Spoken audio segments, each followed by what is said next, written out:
Are you ready for the word? Yes, sir. Turn to Genesis 8. We're going verse by verse, pretty much through Genesis.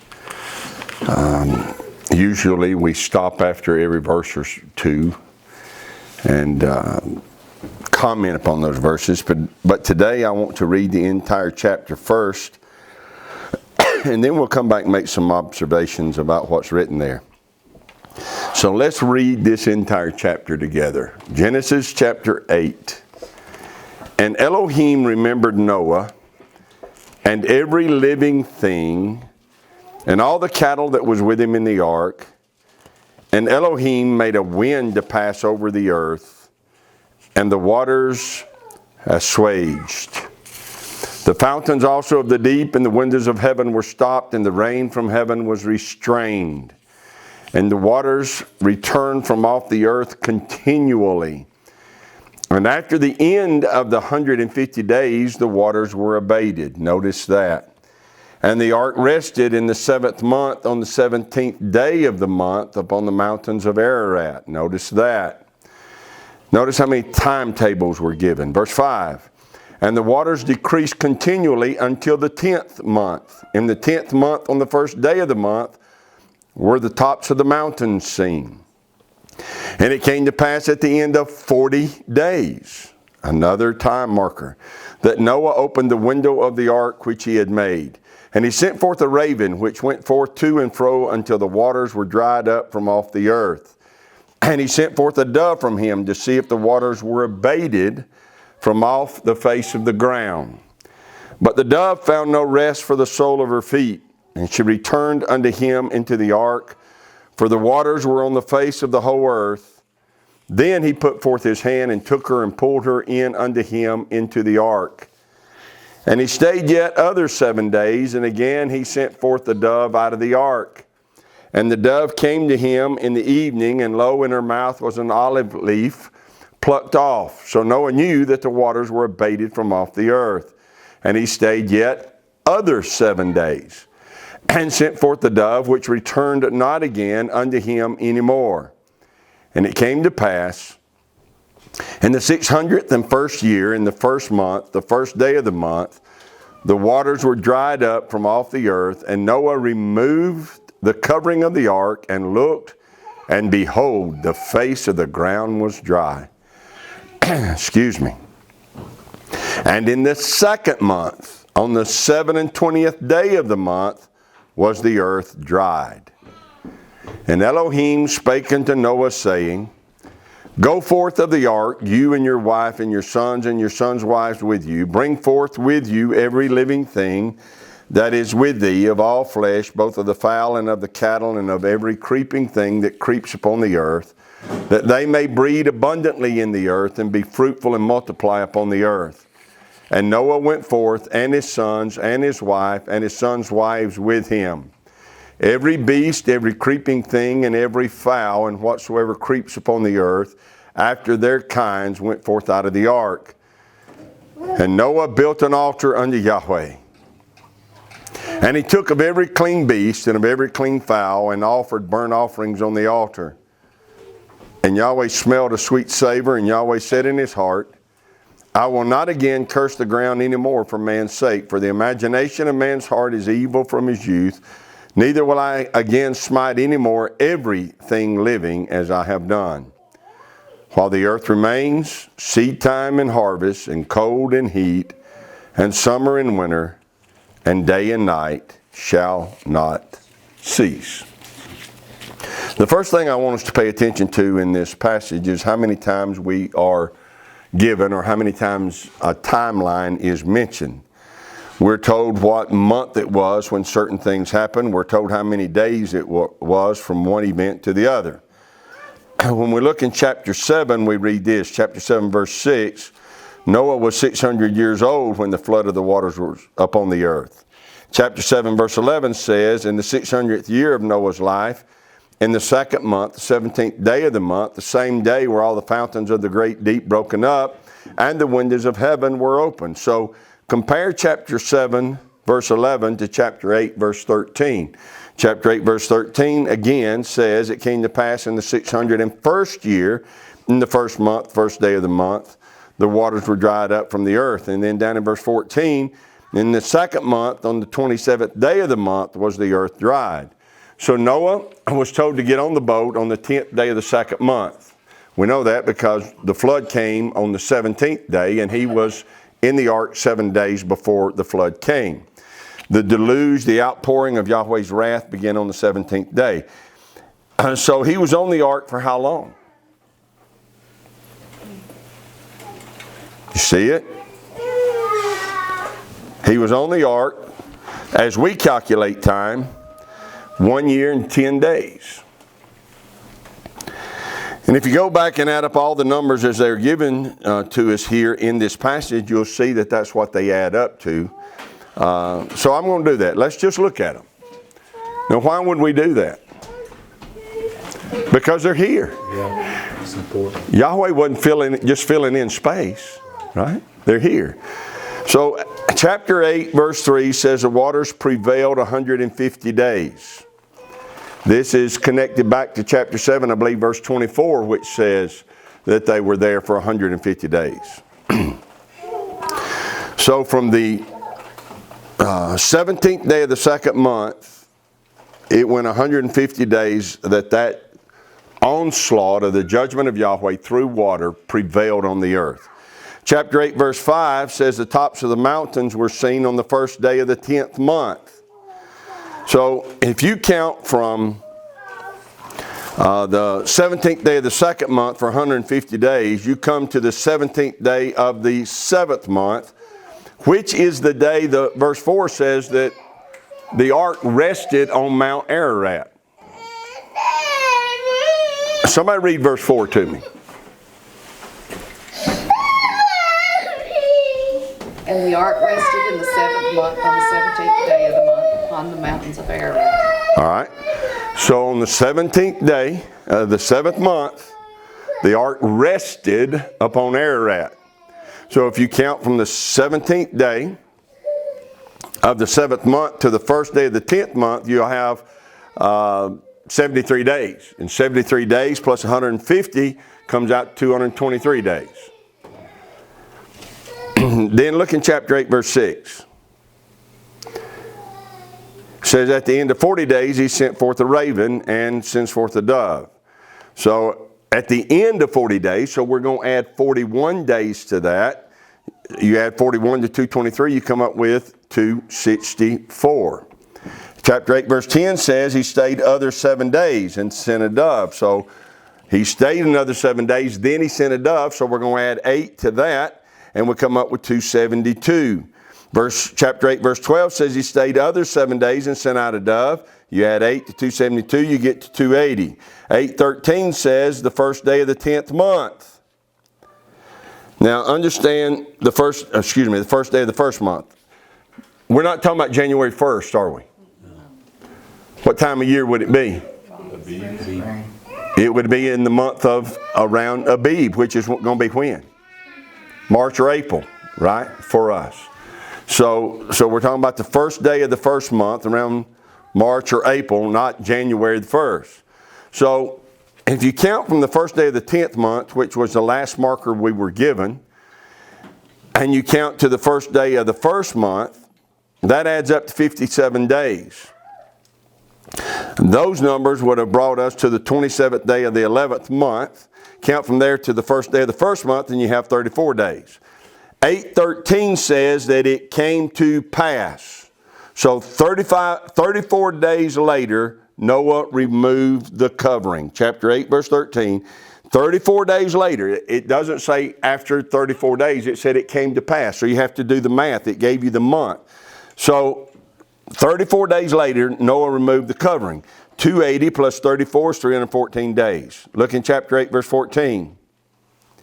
I know I'm going fast, but you can go back and listen to it or add it all up yourself. Chapter 8, verse 14 says that the earth was dry on the 27th day of the second month. Well, if you count from the first day of the first month to the 27th day of the second month, that's 56 days. That comes to 370 days. 314 plus 56 is 370. So if you were to count 30 days per month, and you have 12 months, that's 360, add 10 days, and that equals 370 days that they were on the ark. What's the importance of that? Well, as I said earlier, first of all, it's important because it's written. If it wasn't necessary or important, Yahweh wouldn't have written it. He doesn't use filler words in Torah.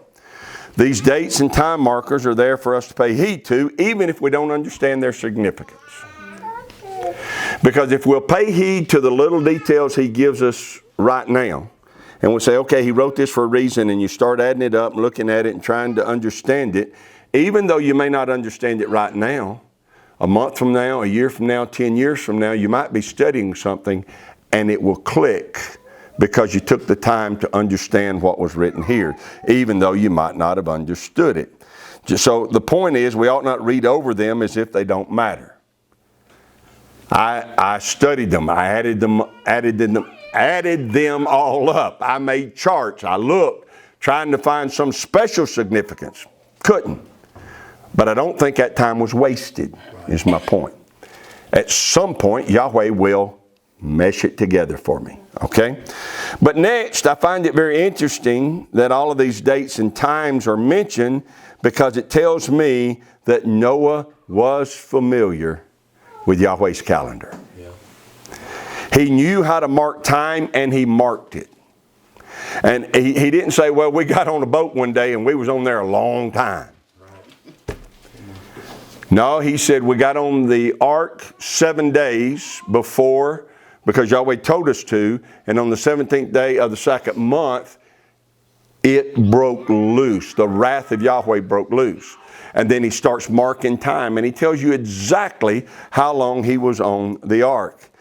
And it seems to me that Noah had the ability to calculate time without having to spot the sliver of a new moon. Because there for a while he couldn't have done that. But he knew the precision of Yahweh, and once he has a marker, he can count time from there. And he did it, okay? That says to me that those who think that the calendar and the Levitical laws about clean and unclean animals, and they think all of that was invented by Moses, that tells me that they're ignoring the story of Noah. Because Noah knew about clean and unclean, and he knew how to mark time way before Moses ever started writing this stuff down. He knew when the first month was before it was ever declared to be so in Exodus 12. Which says also that Exodus 12 is not the creation of a new way of calculating time. Exodus 12 isn't when Yahweh's calendar began. Yahweh's calendar has been in existence since the creation. On the first day he did this, on the second day he did this. So his calendar has always been in effect, and his people have always known what it was. Yeah. In Exodus 12, Yahweh was speaking to a group of people who had been in Egypt for over 400 years. They were living by the Egyptian calendar. He came to deliver them, but he makes it clear before they ever set 1 foot out of Egypt. He makes it clear, we're doing this on my calendar. Yeah. This month shall be to you Rosh Hodesh. It will be the head month, and redemption will come to you on the 14th day of the first month. And on the 15th day of the first month, we're leaving here. You got it?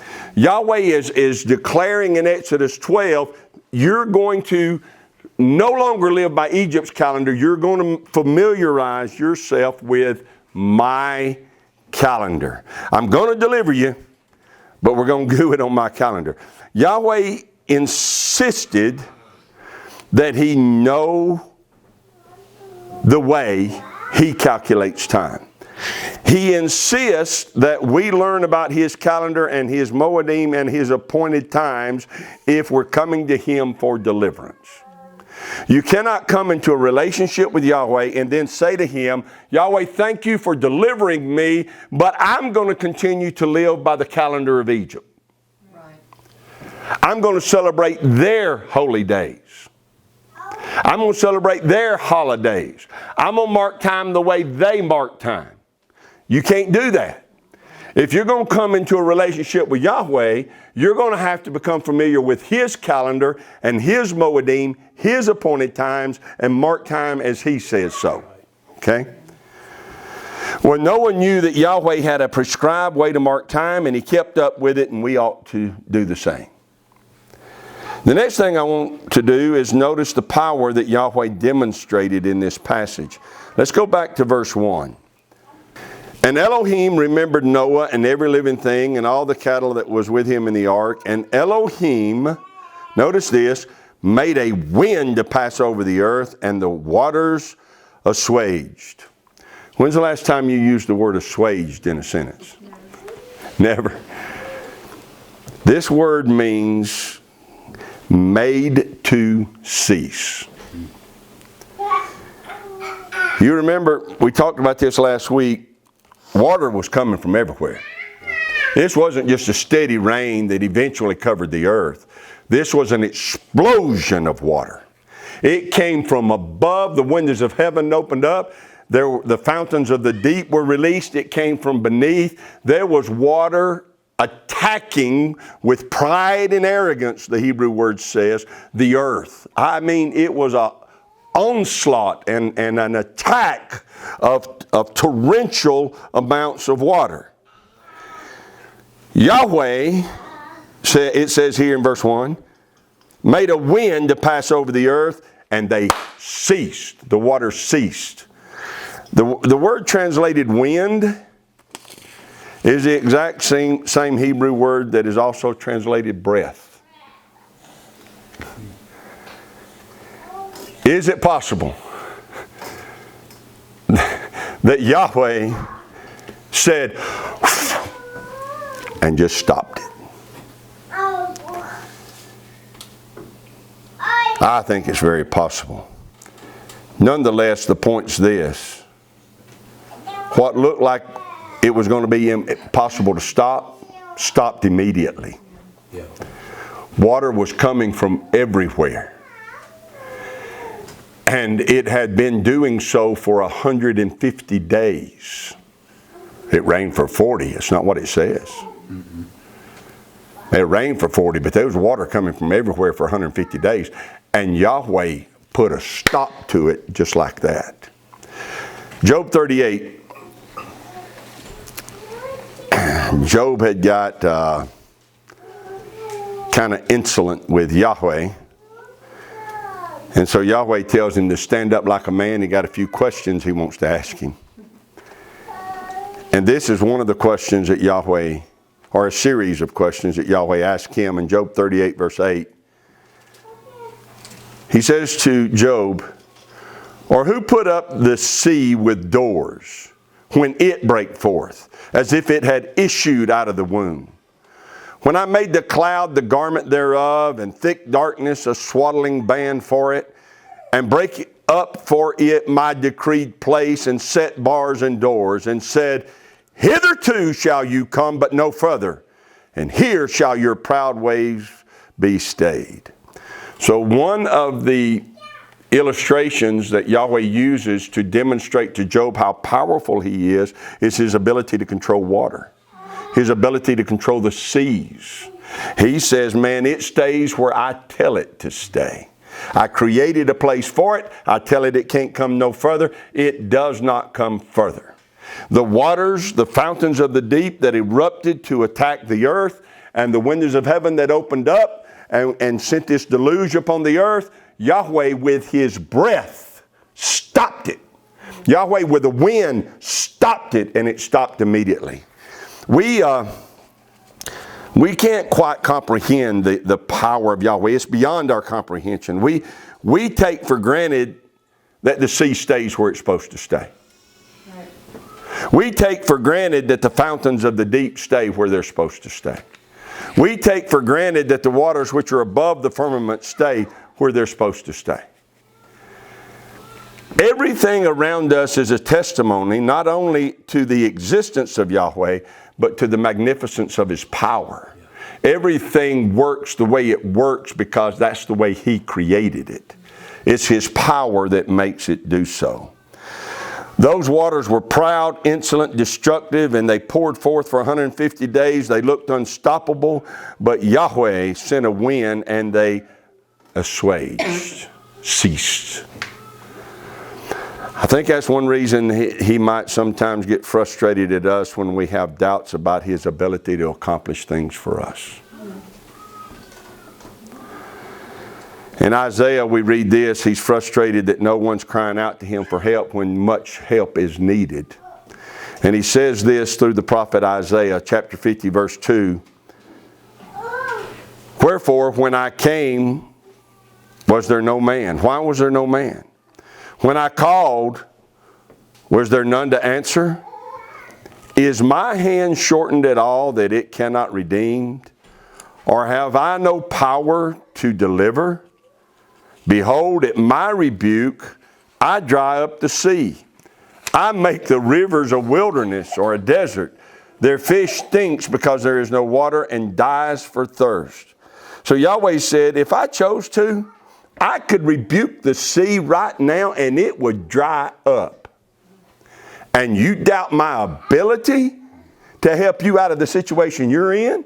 No situation you're in is above my ability to fix. Back to Genesis 8. Verse 2. The fountains also of the deep and the windows of heaven were stopped, and the rain from heaven was restrained. And the waters returned from off the earth continually, and after the end of the 150 days, the waters were abated. Again, this 150 days here is the same 150 days mentioned in 724. It's not 150 plus 150. It's talking about the same 150 days chapter 7 talked about. From the day that assault of the water began, it lasted 150 days. Yahweh sent the wind, it was over. So let that sink in, take that to heart. When he said stop, it stopped.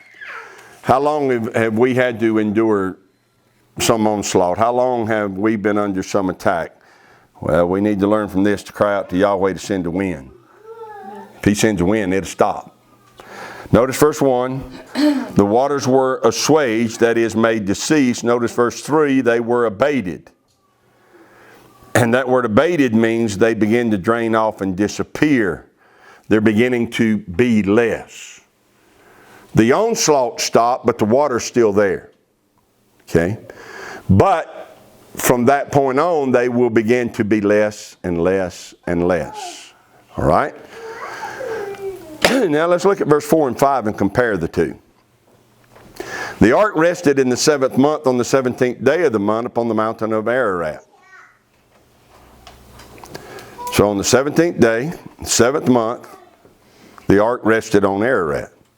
But verse 5 says, and the waters decreased continually until the 10th month. So in verse 4 we're in the 7th month, and verse 5 we're in the 10th month.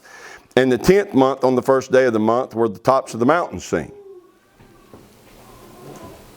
If the tops of the mountain were not seen until 2.5 months later, how in the world did the ark rest on Mount Ararat in verse 4? The tops of the mountains were seen 2.5 months after, verse 4 says, the ark rested upon the mountains of Ararat. Well, a couple of things you need to do here. First, look up the word rest. The word rest is nuach. Nuach is a root word from which we get a name. It's the name Noah. Noah's name means quiet or at rest. Isn't that beautiful? So the ark became quiet or at rest, it says, upon Ararat. Now, if you look up the word upon, well, that's a little word, don't need to look it up. Yeah, you do. If you look up that word translated upon, it can mean upon, or it can mean over. Right? Upon or over. And if I'm over, I'm upon. Okay. Genesis 1 talks about the lights in the heavens are upon or over the earth. Well, their light is upon it, but they're also over. The sun and the moon don't sit down on the earth, but the sun and the moon give light to the earth. Okay? So they are over the earth. This is very important to understanding what verse 4 is telling us. So on the 17th day of the 7th month, the waters became calm, and the ark was over Ararat when they did. Doesn't mean they're touching Ararat or that the ark is touching Ararat. It just means that's the region it was over when everything became calm. Picture this in your mind that this is not these 150 days have not been like on a cruise ship. They got on that ark on the 10th day. On the 17th day, the wrath of Yahweh was poured out on the earth. Water came from everywhere. It was an attack of water. It is torrential. For 150 days, this ark has been thrown all over the place. But when Yahweh breathed or sent that wind on the 150th day, everything stopped and became calm. There's no more fountains of the deep being released. There's no more windows of heaven being released. All of that stopped and everything became calm. And the ark got quiet, sitting on top of the water over Ararat. They had been in the midst of Yahweh's judgment being poured out on the earth for 150 days. That ride was rough. But now, everything becomes calm. And it becomes calm over Ararat. I've seen where some dictionaries say that the word Ararat means reverse the curse. I haven't been able to confirm that in a lot of dictionaries, but I do have, I have two books that give the definition of proper names in the Bible. One of them says that Ararat means the curse of trembling, but the other one says that Ararat means reverse the curse. It's intriguing to consider that Yahweh blew on the waters at the exact time that the ark was over a mountain range that might be known as reverse the curse. At any rate, what verse 4 is telling us is that this ark, which had been in the midst of a mighty storm, now is at peace. The next thing we read about is the sending forth of the raven and the dove. And much ado and much speculation has been made over why a raven and why a dove. I'm not prepared to speak on that subject this morning, and so I'm not going to address it. Instead, I want to look at the condition of the earth when Noah disembarks the ark. So drop down to verse 13. Chapter 8, verse 13, it came to pass in the 601st year, in the first month, the first day of the month, the waters were dried up from off the earth. Noah removed the covering of the ark and looked, and behold, the face of the ground was dry. What does that mean to you? Dry. Okay, means dry. Absence of water. But if you look this Hebrew word up, this word means a whole lot more than just the absence of water. This is the Hebrew word for kill, destroy, make desolate. The land had been laid waste. When Noah looked out, removed the covering of the ark and looked out, he didn't say, wow, it's dry. He said, oh my word, it's destroyed. What he had seen when he got on the ark and what he saw when he got off the ark is two different things. It was a shock to his eyes and to his mind to look and see the absolute, utter destruction. Do you remember seeing any pictures, photographs, films of the destruction of the tsunami that came through a few years ago and hit the the Gulf Coast? That destruction was hard to comprehend, how much destructive power those waters had, right? Well, multiply that 10,000 times 10,000 and you'll understand what Noah saw when he looked out of the ark that day. Look at verse 14. And in the second month, on the 7th and 20th day of the month, was the earth dried. This is an entirely different word. This word means to be ashamed, confused, and confounded. It's a weird word, isn't it? The earth was confused. Everything on the earth works in harmony with and works with precision. But it's been covered now in water for 370 days. And when the water was gone, the earth was confused.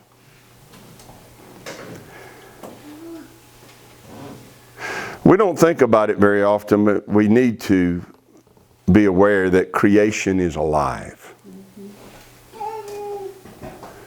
All of creation, we're told, groans, waiting for the manifestation of the sons of Yahweh. You think you don't like seeing the prevalence of evil in the earth? The earth doesn't like seeing evil in it. Right. It wasn't created to take care of evil or have to endure evil. It doesn't like it either. It's alive and it knows its function. You put a seed in the ground, you don't have to then pull out an instruction manual and tell the earth what to do. It knows what to do when you put that seed in the ground. And the seed knows what to do. It's alive. But after 370 days in this onslaught of water, the Bible says it was confused. Chapter 8, verse 15. And Elohim spake unto Noah, saying, Go forth of the ark, you and your wife and your sons' wives with you. Bring forth with you every living thing that is with you of all flesh, both of fowl and of cattle, and of every creeping thing that creeps upon the earth, that they may breed abundantly in the earth and be fruitful and multiply upon the earth. Every living thing included his family. So when Yahweh says, bring them forth that they may breed abundantly in the earth and be fruitful and multiply upon the earth, he's talking not only about the animals, he's talking about his sons and his daughter-in-laws and he and his wife. Let's replenish this place. That's what Yahweh tells them. Noah went forth, and his sons and his wife and his sons' wives with him, every beast, every creeping thing, and every fowl, whatsoever creeps upon the earth, after their kind went forth out of the ark. So notice verse 18 says that it was the sons, the wives, and the sons' wives with him, and the animals that were going forth to obey what Yahweh had just told them on this 27th day of the second month. Now this instruction that Yahweh gave them, what does it sound a whole lot like? Adam and Eve. There you go. This is not the Garden of Eden. No. When Adam heard this instruction, he was standing in a totally different place than Noah was. When Noah pulled off that covering, and Noah was told, all right, get after it, he's going into a totally different environment than Adam was. But notice that the command is exactly the same. Yahweh gave Noah the exact same command, teaching us that our circumstances, I almost said our circumcision, I don't know why, but teaching us that our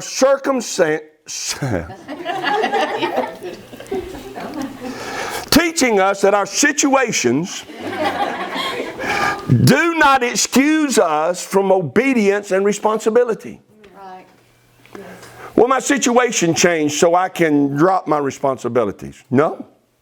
My situation changed so I don't have to be obedient in that area? No. Just because things get hard or get harder, we're not given a pass to let up, give up, or give in. Wow. Yahweh gave Noah the exact same command as he gave Adam. And that exact same command, if it was given to Adam and it was given to Noah, it's given to us. Verse 20. I know we've read it already, but we're going to read it again. Noah built an altar unto Yahweh, took of every clean beast and every clean fowl, and offered burnt offerings on the altar. Yahweh smelled a sweet savor, and Yahweh said in his heart, I will not again curse the ground any more for man's sake, for or because the imagination of man's heart is evil from his youth, neither will I again smite any more everything living as I have done. While the earth remains, seed time, harvest, cold and heat, summer and winter, and day and night shall not cease. What verse 21 tells us is that the problem that brought about the destruction of the earth was the imagination of men's hearts. And if you go back to, chapter 6, that's exactly what it says. Yahweh saw the imagination of men's hearts was only evil continually. And he reemphasizes that here. That the imagination of men's hearts are evil. The conceptions and the imaginations that men have in their heart are evil. He conceives of things that bring lack, want, debt, distress, sickness, disease. That's what evil is. Those are the things he conceives of and brings into reality. That's why we're told to guard our hearts with all diligence. Because those things that we think on and conceptualize in our mind are brought into reality around us. So guard your heart with all diligence, because the imaginations of your heart are going to bring into reality lack, want, debt, distress, sickness, and disease if you're not careful. So here's the question when we read this passage. Was Yahweh, after this flood, saying that he knows men's hearts are evil and therefore there's really nothing he could do, even a flood won't fix it? That's not what he's saying at all. What he's saying in chapter 8 is, the only way I'm going to fix this is to give men a new heart. Ezekiel chapter 11. Verse 19, I will give them one heart and I'll put a new spirit within you. I will take the stony heart out of their flesh and I'll give them a heart of flesh, that they may walk in my statutes and keep my ordinances and do them, and they shall be my people and I will be their Elohim. Ezekiel chapter 36 verse 26. A new heart also will I give you, and a new spirit will I put within you. And I'll take away the stony heart out of your flesh, and I'll give you a heart of flesh. I will put my spirit within you, and I'll cause you to walk in my statutes, and you shall keep my judgments and do them. So Yahweh understood that man's problem is man's heart, not his environment. It's his heart. And Yahweh understood that what men need is a new heart and a new spirit. So what that says to us is, if you'll notice that every time he says, I'm going to put a new heart in you, and I'm going to give you my spirit, notice what the consequence of that is. In both passages, Ezekiel 18 and in Ezekiel 36, what is the consequence of getting a new heart and a new spirit? You follow his laws and statutes. You walk in his laws and statutes. Every time. If I give you a new heart, then you'll do what I tell you to. If Torah seems too difficult to someone, if Torah seems impossible to someone, if they think the commandments of Yahweh are not for them and they make no sense and they have no relevance, that person is demonstrating they need a new heart and a new spirit. When we have a new heart and a new spirit, it causes us to walk in His statutes, keep His judgments, and causes us to do them every time. Romans makes this clear. Romans chapter 8 makes it clear. That the carnal mind is at enmity with Yahweh. It is not subject to the law of Yahweh, and neither can be. So there has to be a recreation of our heart, of our mind, of our spirits. But once that takes place, then we walk in the Spirit. We don't fulfill the lust of the flesh, and we walk in obedience to Yahweh, fulfilling righteousness. Here's the 2 points I want us to see out of Genesis chapter 8. It took the power of Yahweh to stop the flood, to clean up the earth, and to make it productive again. It was in bad shape when that water was there for 150 days, and it looked like it couldn't be stopped. It took the power of Yahweh to stop it and to clean it all back up. And it also, Genesis 8 also demonstrates to us, it takes the power of Yahweh to give a man a new heart and a new spirit and make him obedient again. Without the power of Yahweh working in us, we can't walk in obedience. Amen. Stand up. Yahweh bless you and keep you. Yahweh make His face shine upon you and be gracious to you. Yahweh lift up His countenance upon you and give you peace. As His name is put upon you, so shall He Himself bless you.